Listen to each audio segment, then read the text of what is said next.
Kings Island, a world-renowned amusement park just outside Cincinnati, Ohio, has long been haunted by its dark and disturbing history.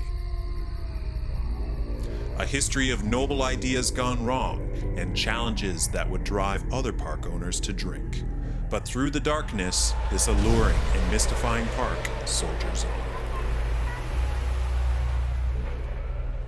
Through the curse of Kings Island. The guests of Kings Island have become used to the dark gatherings, unpredictable occurrences, and unusual characters that grace the park. Sinister elements have become part of the character of the place, celebrated in an intricate yearly fun event. But it is not only at Halloween when sinister and unpredictable presences roam the park. In the early 20th century, Coney Island, a classic amusement park located on the shores of the Ohio River, enjoyed great success, entertaining the citizens of Cincinnati and surrounding region.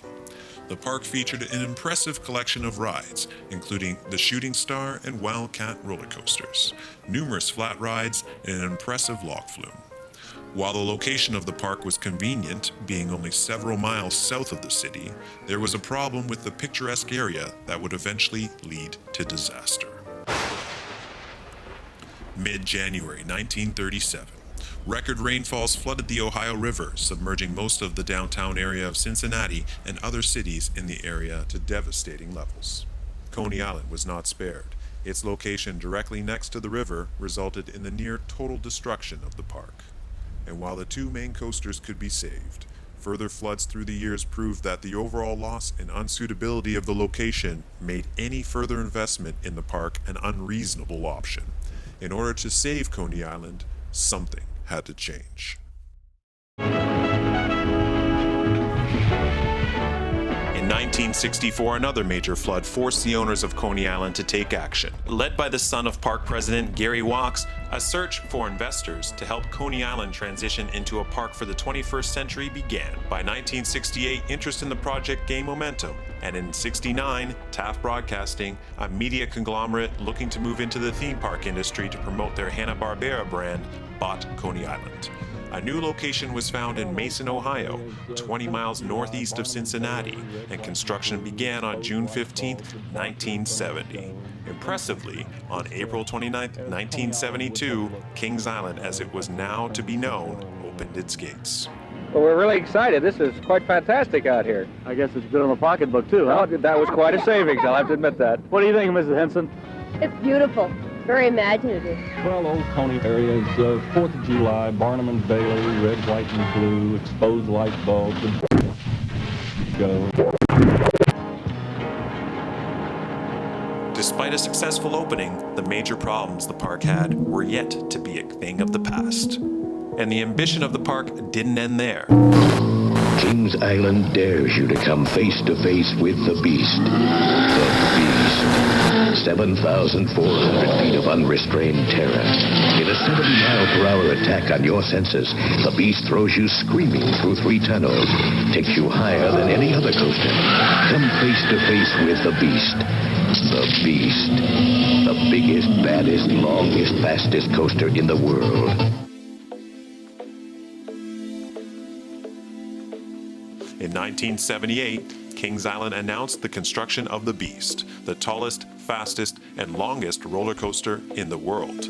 With a dedicated team of park engineers likely still present from the construction of signature attraction, the Racer, and collaboration with the legendary designer of that coaster, John C. Allen, the Beast opened on schedule and was a tremendous success, catapulting the park into global fame. Now, not only were locals looking to Kings Island to provide them with groundbreaking thrills, the whole world was now making plans to visit and expecting the same.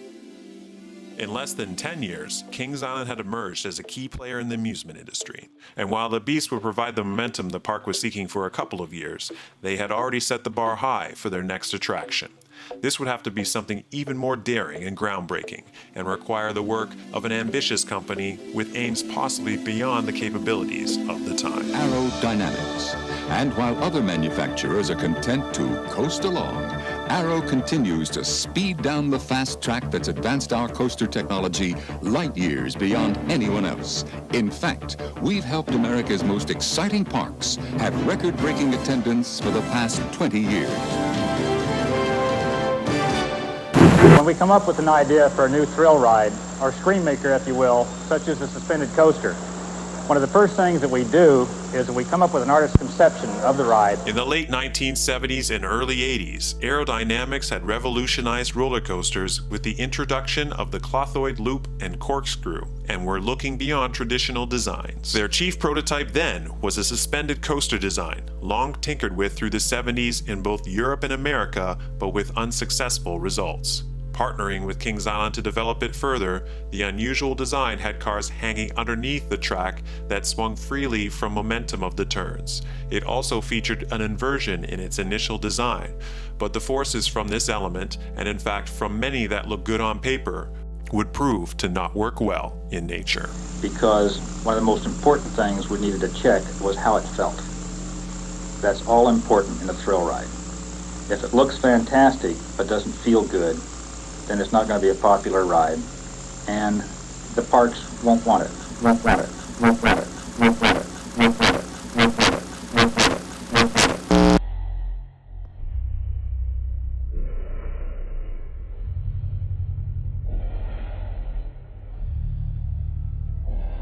Nestled in its new home in the woods, on October 29, 1980, Kings Island announced their bold new prototype, the Bat, to the world as the first suspended coaster.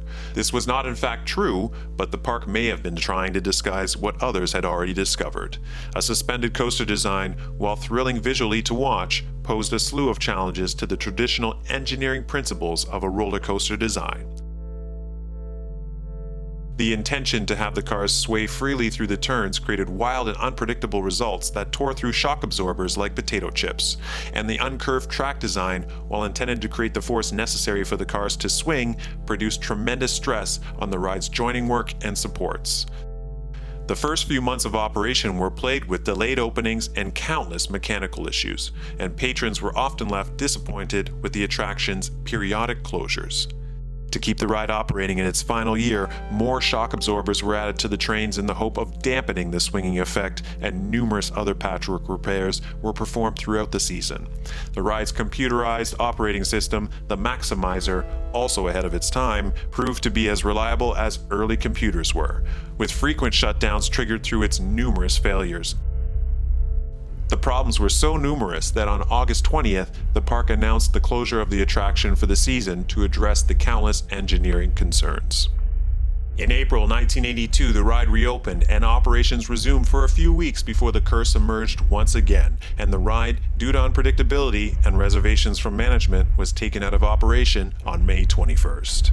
Exactly a year later, after an exhaustive amount of structural changes and repairs including strengthening the support structure, change of the restraint system, new chain lifts, a shorter train from 7 to 6 cars, and even more shock absorbers, the ride reopened to the public. Despite optimism that the year's worth of further investment and redesign would solve at least some of the Bat's problems, within weeks the ride was back to its temperamental self and proving to be dangerous. Rumors began to circulate that Kings Island was trying to salvage an unsafe attraction. The ambition of the Bat had quickly turned into a nightmare, and in the first week of August of 1983, this infamous coaster shut down for the final time, never to run again.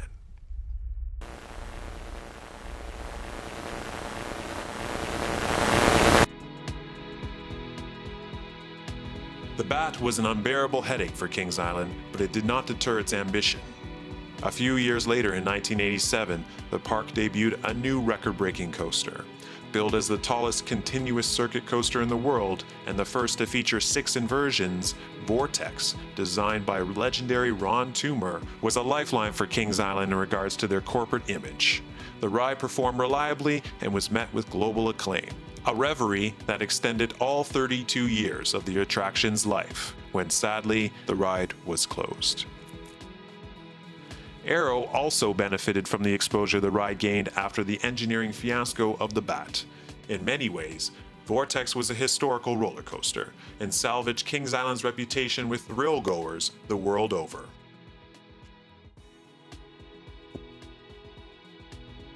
Now, with a reliable slate of rides, the park could settle into its new home and enjoy the fruit of decades worth of effort. Aero, meanwhile, benefited further, debuting both Ninja at Six Flags Magic Mountain and the Big Bad Wolf at Busch Gardens Williamsburg, suspended coasters opening a few years after the Bat, their designs benefiting from the research and failings of their predecessor. 10 years after the shaky debut of the original, Kings Island opened a new version of the Bat, the 10th and final suspended coaster designed by Aerodynamics. A far more successful and reliable version of this groundbreaking coaster design that can still be enjoyed today. Demons seemingly behind them, as the 20th century drew to a close, Kings Island was one of the most attended seasonal theme parks in the world. But with their unwavering ambition to pursue the next evolution of thrills, remained undeterred. It was a decision that would lead to further nightmares.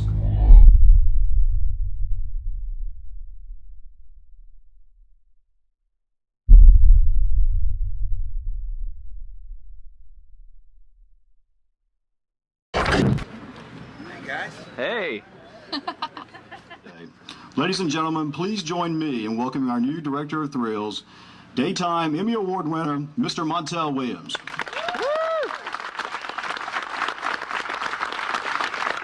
Thank you. Yeah, when they told me that the Beast was having a birthday celebration, I knew I had to be here. Thank you very much, Tim, for allowing me to be with you guys. To accept the position as Director of Thrills. When I heard this, I said, wait a minute, is this some sort of a setup? Am I going to wind up on Jerry Springer or something? But no!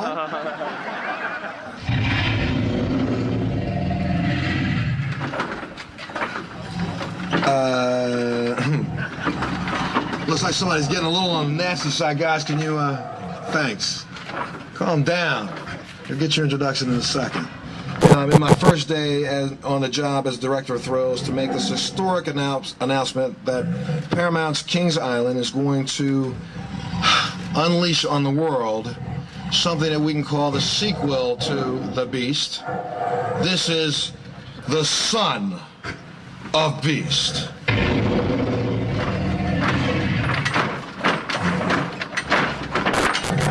In 1999, Kings Island introduced Son of Beast, the tallest, fastest wooden roller coaster in the world that would also feature a loop for the first time in nearly 100 years. Bill, what do you think? Very interesting. Commissioned by the newly and relatively inexperienced Roller Coaster Corporation of America, construction moved swiftly. Much like its predecessor, Son of Beast's construction was completed on schedule, engineers working and oddly inspecting the coaster through the late spring nights. Its debut in 2000 was the second of 2 world-class roller coasters opening in the state of Ohio that year. But unlike Millennium Force at Cedar Point, Son of Beast would not end up a global success story.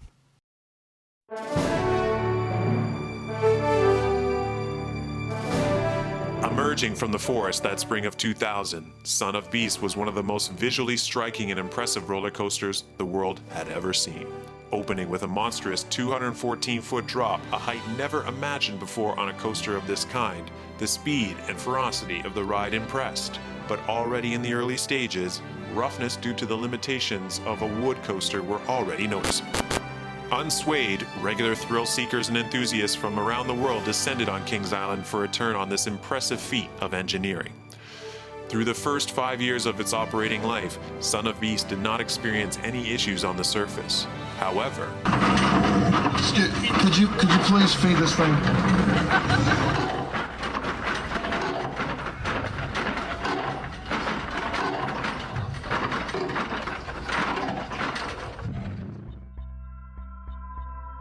In November of 2000, the park filed a lawsuit against both the designer, Roller Coaster Corp of America, manufacturer, and wood supplier, citing faulty materials and engineering. The defendants, however, countersued with claims that despite indicating issues with the ride's construction, Kings Island pressed forward with their own engineers. The ensuing legal troubles behind the scenes would soon prove impossible to ignore. Do you solemnly swear or affirm to tell the truth, the whole truth, and nothing but the truth, so help you God? I do. The state investigator who examined the Son of Beast says Kings Island put riders at risk.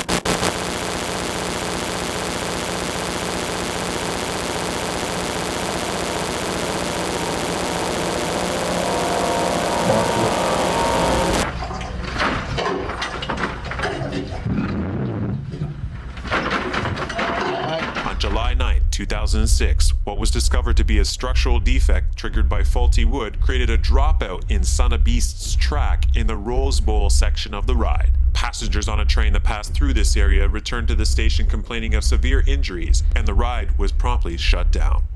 27 were sent to hospital with head and neck injuries. The incident drew attention to an already troublesome ride, and the park immediately took action, closing it and making substantial changes in the off-season. New lighter trains were added, along with various modifications to provide a smoother ride. Unfortunately, this meant loss of one of the most enjoyed sections of the roller coaster, the one-of-a-kind loop, due to the lighter trains not being able to make it through safely. Legal suits initiated from the accident were settled out of court, and after a long and troublesome maturity, it seemed Son of Beast could finally settle into providing riders a thrilling yet safe experience.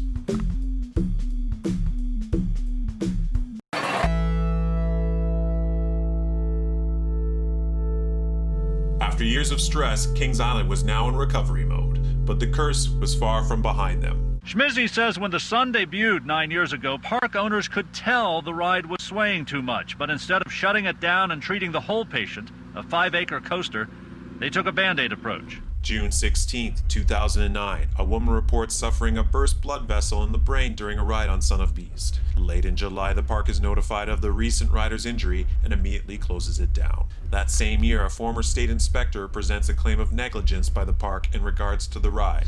I could have spun it with my finger. It was that loose? It was that loose. And this is not the failure location. This is another location. The computer and internet era by this point was not only born, but integral to a park's image. Gone was the time when that was more easily controlled as it was in the era of the Bat. Sitting closed for another 3 years, by then a mammoth white elephant on the park skyline, Kings Island had to find a solution for their troublesome descendant.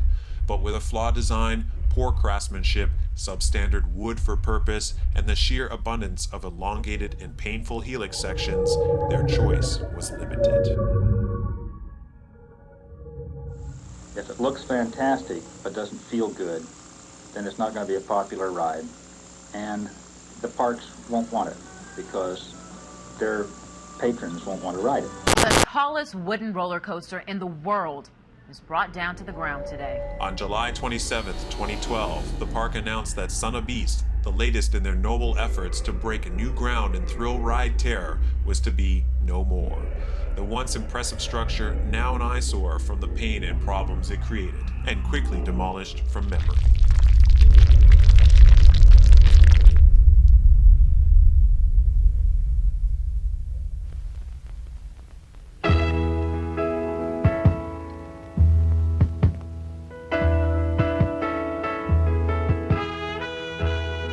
The nightmare of the Bat and Son of Beast behind them, at last Kings Island was poised to enjoy the success of their years of effort to deliver world-class thrills. Diamondback and Banshee, both Bolliger and Mabillard roller coaster designs, debuted in recent years to tremendous success and reliability. Banshee breaking several world records for an inverted model that still hold to this day, while a tombstone and the original station for Son of Beast today remind visitors of the terrifying ride that once stood. Not even the power of Montel Williams could save it, while the original still remains one of the top must-ride roller coasters for fans the world over, along with its famous night rides through the dark and mysterious backwoods of Kings Island. Power went down. Power out, and visitors stuck on rides. This is the third incident at Kings Island Amusement Park just this month. the curse was far from over. In 2004, with Banshee's opening, numerous power issues plagued the ride, leading to closures and disappointing the generally happy park goers now used to the challenges posed by a visit to Kings Island. One of the employees that we talked to said that it seems like they've been having some power issues between 3 of the rides that are on the same grid that had issues before. Despite the curse's wrath through the years, Kings Island and their loyal fans have soldiered through adversity. They, more than any park, can be forgiven for feeling defensive at times.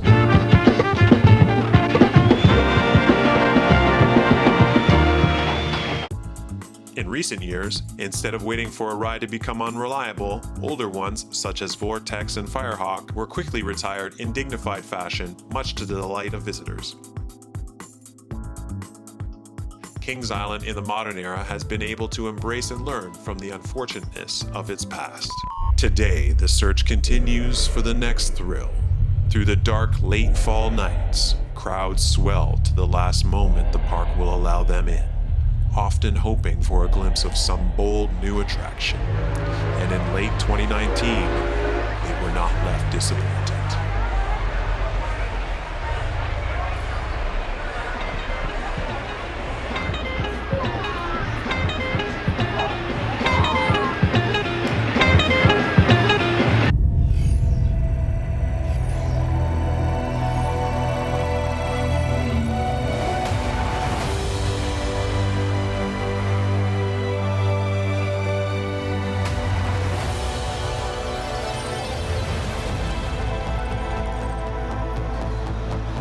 Through relentless beats, Kings Island announced to an excited crowd of blue lights their latest and largest roller coaster investment to date.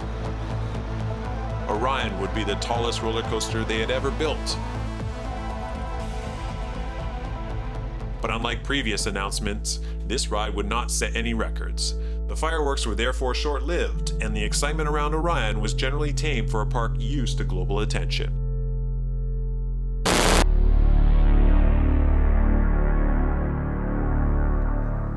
Despite this, in March of 2020, the park was ready to test their gleaming and reliable new creation for the season ahead.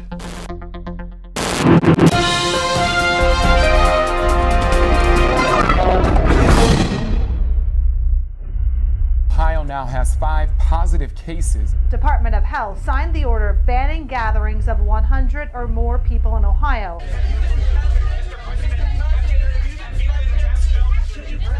We have to take this action. We have to do everything that we can to slow down the spread of this virus.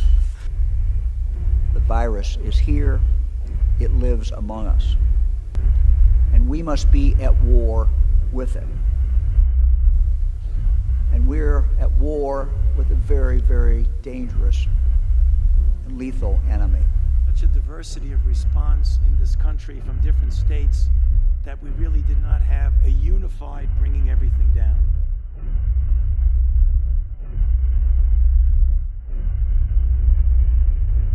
Right, and then I see the disinfectant where it knocks it out in a minute. It will create havoc. To be honest, a virus is more powerful in creating political, economic, and social upheaval than any terrorist attack. And we don't need government, political government interfering with us as we try to live our lives.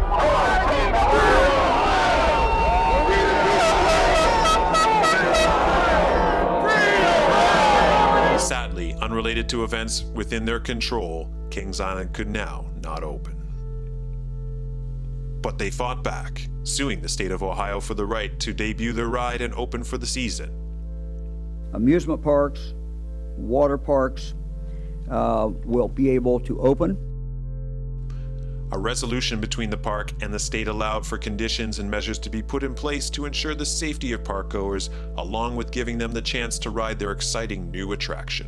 Kings Island, given the green light to reopen in 2 weeks. Everyone before they arrive at the park has to have a reservation. In this tent, getting their temperatures checked as they enter. There are social distancing markers guiding people where to stand. The lines were long but orderly, temperature-taking stations slowing things down a bit. We believe are consistent with protecting the public and consistent with allowing Ohioans to go about their summer. On July 2nd, 2020, Orion finally opened to the public after months of uncertainty due to COVID-19.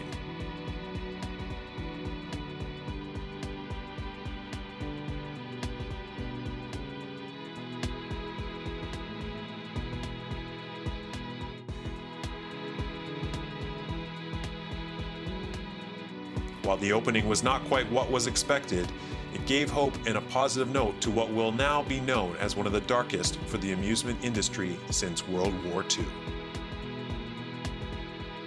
And despite this, Orion, unlike its predecessors, will be ready and waiting to give rides to excited visitors from around the world for many years to come.